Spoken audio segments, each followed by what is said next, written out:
What is up, you guys? Welcome back to the channel. Coming at you with yet again another perfume experience. And for today, we are switching the gears back again to artisanal, in particular Ensar Oud. And this one has a bit of a cult following, but it's none other than Tigerwood 1990. And yes, I am still continuing with the sampler theme just because I'm on a sampler kick. So, I've got this here. It's pretty thick and resinous for whatever little bit I have here. So what we'll do for today is go over the musing off of the Ensar Oud website. Then I'm gonna walk you guys through my own experience with it, and hopefully you're gonna find it helpful and on point. However, before we get started, and as per tradition on this channel, make sure to grab your favorite snack or bevy, or in my case, cafe, and sit back, relax, and enjoy this upload. And for myself today, I have geisha beans from Honduras, and these are to die for. Again, I'm gonna say that they're similar to those from Panama, but not exactly. I'm still making up my mind on which one I like more, but it's gorgeous. Okay, so let's get started with the musing off of the Ensar Oud website. So, Jungle Malaysia. So, this is Tigerwood 1990, Jungle Malaysia, vintage circa 1990. Okay, this is not an S class. Okay, I haven't read this before this, by the way, so I'm going through this with you guys for the first time. It's not a C class. What you've got here is a 1969 Boss Mustang in mint condition. If vintage Malaysian oud rings a bell, it's because there are a couple Malaysian oils you might have heard of. Oud Sultani, Oud Ahmad, Salahuddin. You know where this is going. Back in the early 2000s, we distilled sinking grade wood because we could. During the 1990s, they did the same with resin-packed tigerwood. At the dawn of the 90s, they didn't do pretty. They didn't do fruit.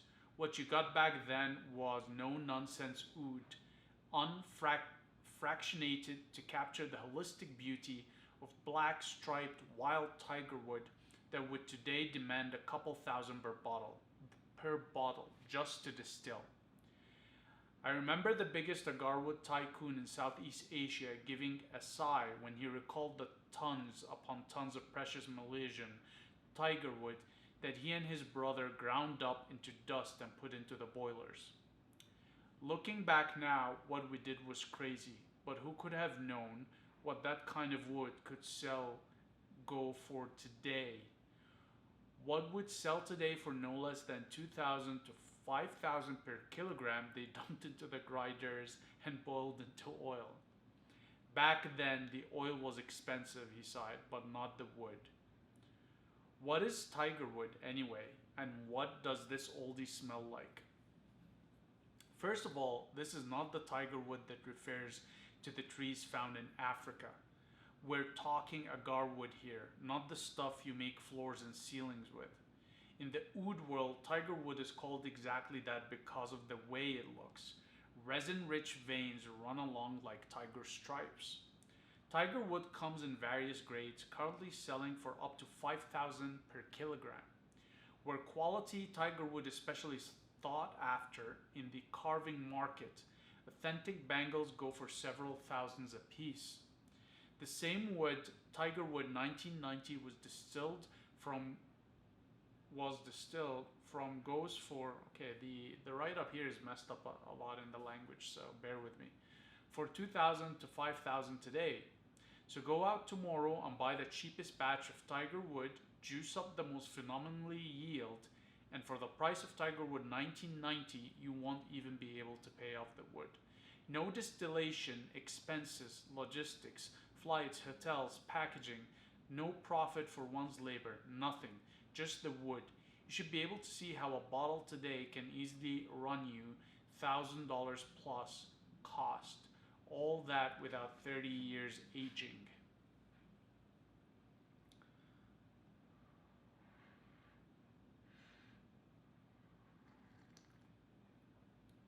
Tiger Wood 1990 is an aromatic cosmos unto itself that emanates oud with a capital O. 30 years aging has smoothed its ethereal sweetness and jacked up its resinous depth. Layers of agar liquor, solidified into an oud scent that's every classic oud lover's dream come true. I'm stymied by the aromatic complexity, the sensual oh my, as your skin drinks the scent of raw resin. This fragrance does not take you back to the 1990s. In order to do that, I have to be fresh off of the still. No fleeting top notes that leave you wishing they lingered only a little longer. For almost 30 years, this oil has quietly beautified, deepened, and bedazzled itself into what you have here. A scent that no modern distillation can capture, oud that no amount of treating or techniquing can bring to life. What stands out about the scent is its sheer depth and pure oudiness without compromise. It's no nonsense oud, 100% incense note through and through, like the very best Malaysian ouds you've smelled. Purple Kinam without the purple, Oud Ahmad without the red, and a dash more bass. No head notes, no narcotic brain freeze, pure bass oudiness. Same caliber oud you got in Oud Royale 1985, same vintage vibe, but with an added smooth, creamy Malaysian twist. And zero damp jungle notes. No rocks, no moth. The 90 is sweet and sultry and a dash more incensey. Think dark velvet, silky smooth creaminess infused with the ooze of resin-packed raw Malaysian nuggets bubbling on your burner, and you know exactly what to expect. This is the kind of oud you wear time and time again, day in, day out, as you delve deeper and deeper into its labyrinthian aroma. You discover a lush of perfume-like composition of notes reminiscent of vintage Kelantan Durango profiles. Did I mention the depth 30 years aging add to precious Malaysian oud? Wow, this one is really long. Give me a moment here. Old oud doesn't automatically mean good oud. Always keep this in mind. Well-made oud aged into an irreplaceable olfactory gem that screams quality, depth, and charisma. That's what you're looking for.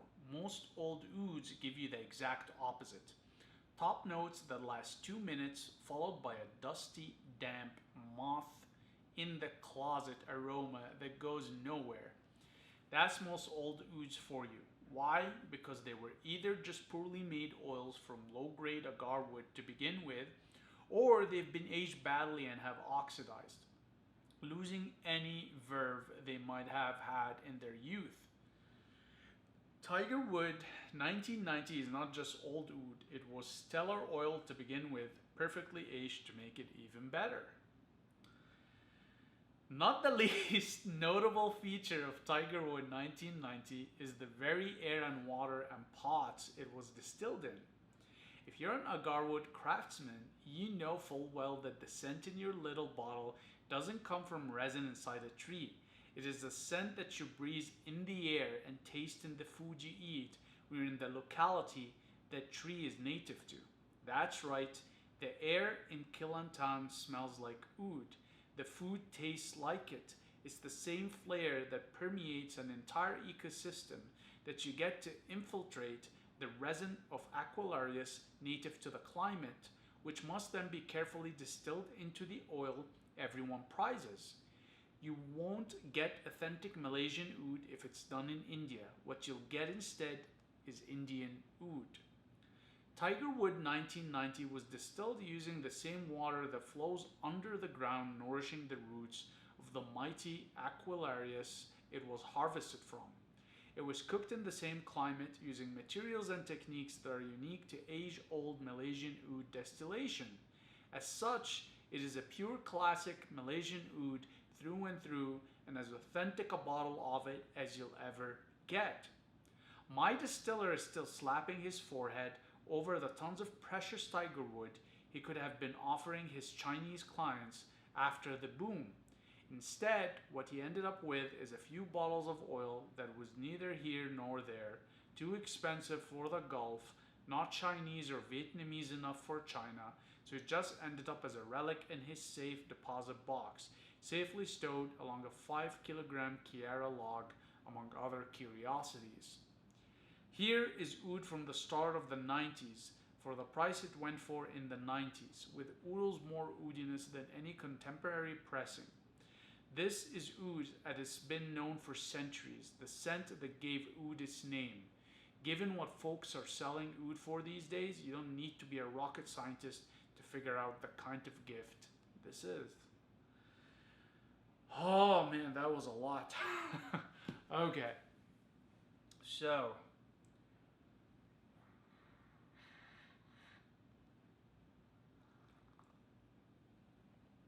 as you guys heard, this is oud that's very incensey, creamy, without any of that forest dampness, mugginess, mothy qualities to it. Now, I've smelled this a couple of times before, but I didn't spend enough time with it. This will be really the first time, um, uh, you know, getting deeply into it and just meditating over it and really giving it a bit of a thought, but most importantly, a bit of a whiff. So let's get started, you guys, with this. So Tigerwood 1990. All right.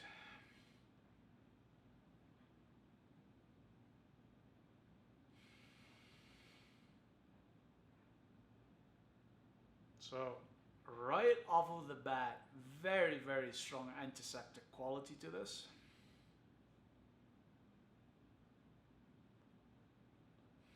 It is so strong, actually. Wow.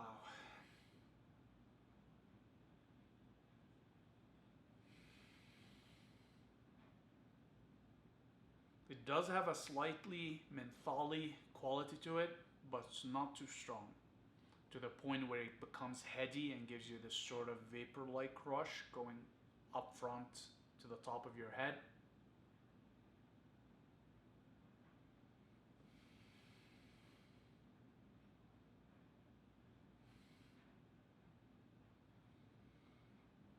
Now, I'm gonna slightly disagree here with the mugginess. There is slight mugginess to this. Think of it as um, the dampness and mugginess of a mop when you are mopping your floors, and it is prominent here. I'm not gonna sugarcoat it. So it is quite a bit here, and you can pick on it. It's not overpowering, but it certainly is there.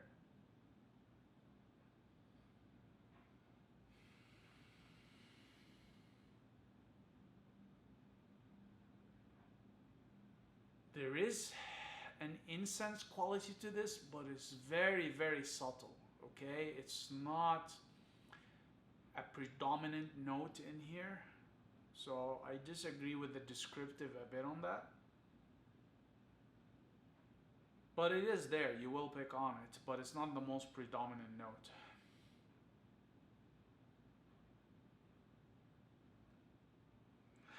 Okay, actually, you know what? It is starting to come through now.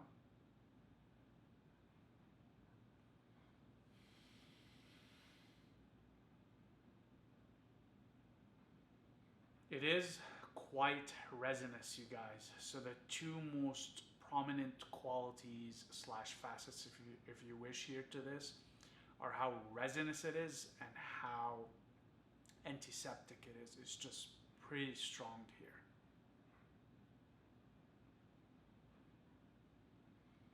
I think once you get over that mugginess, that dampness, that sort of mop water like dampness, and it clears out, it becomes such a meditative, sort of spiritual experience.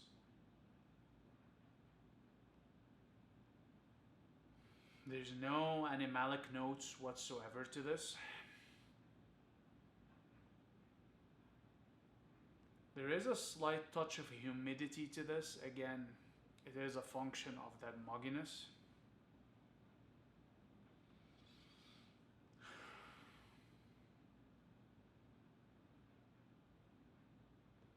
It is very challenging to inhale this in. It takes quite a bit of effort to kind of get it in. So, as you can imagine, performance wise, this is not gonna be the best out there. It's gonna require quite a bit of copious amounts of application to really get it.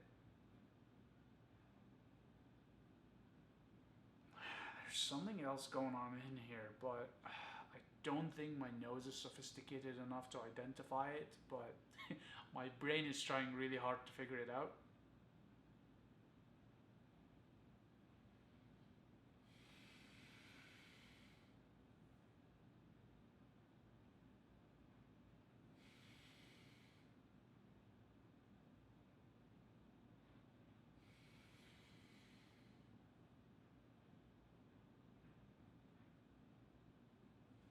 I know the description didn't mention any floral notes, but there's a very subtle floral note in here, and it's such a pleasant subtle floral.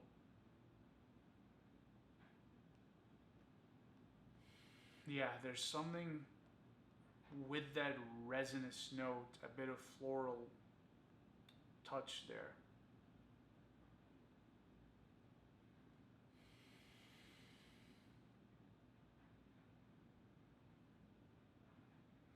And that incense note is slightly coming through, but like I said, it's more subtle and it's just sitting in the background, so it's not very prominent or shining through.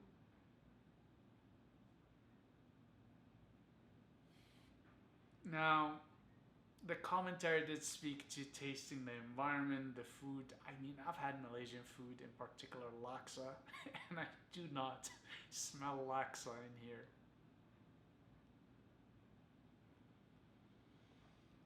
Okay, I'm gonna stop here because otherwise I'm gonna pass out from trying to inhale this.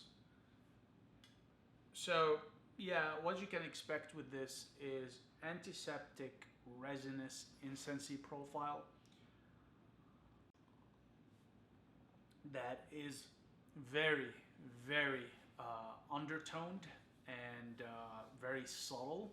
So, that takes us straight into performance. So, in terms of the performance profile for this, with respect to projection, trail, and sillage, I'm gonna go straight up and say weak. This is very much a skin scent, but even as a skin scent is gonna be on the weaker side. You most certainly will need to apply copious amounts of this to get that oud effect that you would get with some of the other offerings from Ensar. So you most certainly are not getting this because of its strong quality. It's just more for the appreciation of the Malaysian oud itself, in particular the tiger wood oud. Now, the website was very frank in the description in stating that you're not getting really a top or a middle note, you're just getting this base note of oud, which, if you know your ouds typically tend to be a base notes in other formulations. In this case, it's even distilled down to its purest, most authentic base note of oud. So performance by default is gonna be fairly weak. So I'm gonna go ahead and say performance wise for projection, trail, and sillage is weak with this one. Okay, in terms of how you would wear this, let's start with seasons. Just because of how weak this is, I'm gonna say that this is more suitable for summer and spring versus fall and winter, even though it does have this incensey, warm, resinous facet to it. It's just so understated that this would be an easy one to pull during the summer and spring. With respect to time of day, again, with this one, just because of the resinous, incensey qualities to it, I'm gonna say either wear it during, dawn if you're an early riser, or early evening with this one. I'm gonna say you can still pull it through the day, but it has more of a dark profile to it, that it's more suitable for just darkness rather than a well sunlit day or sunrise, but you can pull it through for sure. With respect to how you're gonna wear this, again, this is more for meditation, relaxation, contemplation. So I'm not gonna go ahead and say dress formally, because it isn't one of those formal ouds, and this is meant more for taking it easy, kicking it back. So just think loungewear, loose flowing, clothing that isn't tight, that is embracing your body, just whatever you wear to relax and take it easy and kick it back. With respect to context, I'm gonna go ahead and say just wear this at home. There isn't really an external context where you can really pull this off, in my personal opinion, unless you're going maybe to somewhere where you partake in a meditative activity, like let's say prayer, if you're going to a church, a mosque, or a temple, or a synagogue, or what may be the case for you. You can take it there, but the one thing I will say be careful with is that even though it's a weak performing oud, it still has this sort of mop water mugginess to it, and that's, for some people, is going to be off-putting, especially depending on how long it takes for the note to settle down before you actually get this nice resinous, incensey note. So just something to be cognizant of. I'm gonna say keep this one for personal enjoyment, for yourself, for meditation, context wise. Now, with respect to gender appropriateness, you know what? With this one, it is more masculine leaning just because of the incense. However, to be frank, just because of how weak the performance of this is, I'm gonna say it's gender neutral. So if you're a lady, you can wear it on. If you're a guy, you can put it on. Just again, be cognizant of that sort of early mugginess in the opening, because I know for a fact that it will be off-putting for some. Now, I don't know about you guys, but I grew in a household where we used antiseptic cleaners, if you wish, for mopping the floor. And that was before Swiffer existed, okay? So I just gave my age out there and how long I've been on this earth for.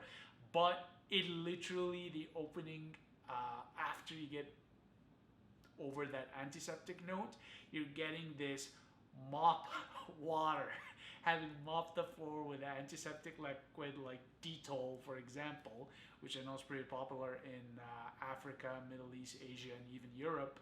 And you can get it here in North America too, but it's not as prevalent. And it smells like that. It smells, the opening note is like that.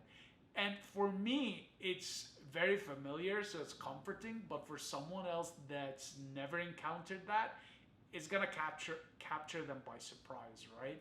So just something to be cognizant of there as you put it, because the last thing you want is, which you probably will get comments from people that have never experienced oud, is that sometimes they'll come in and say, hey, you just come from a hospital or a pharmacy, because antiseptic cleaners are used in these places and it smells quite a bit like that.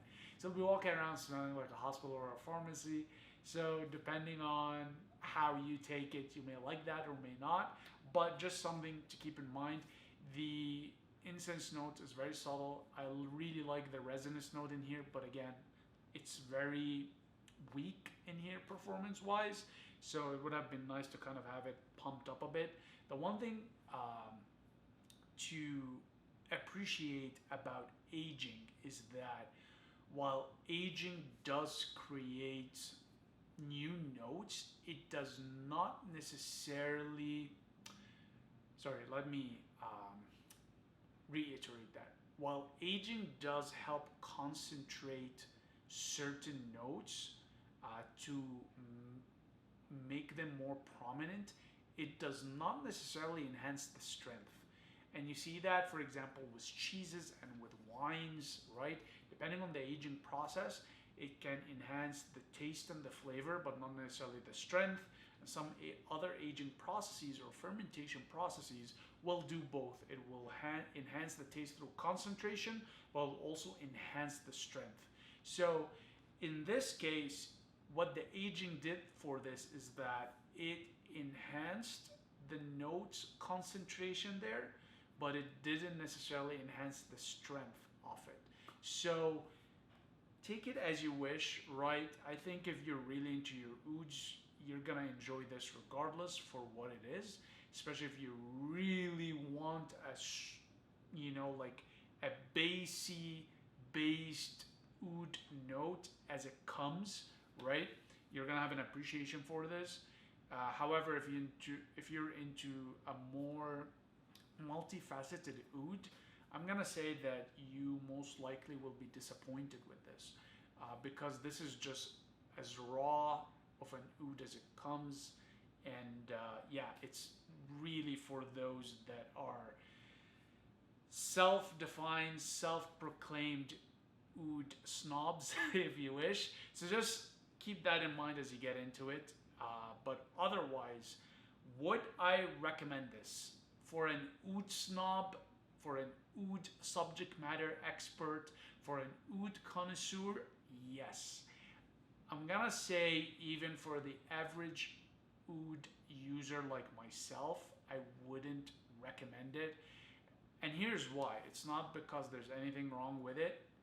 I wouldn't recommend it just because I don't think that we have yet developed the nose or the expertise or the appreciation for an oud like this, that it just would be written off or would be sitting and collecting dust and we wouldn't use it.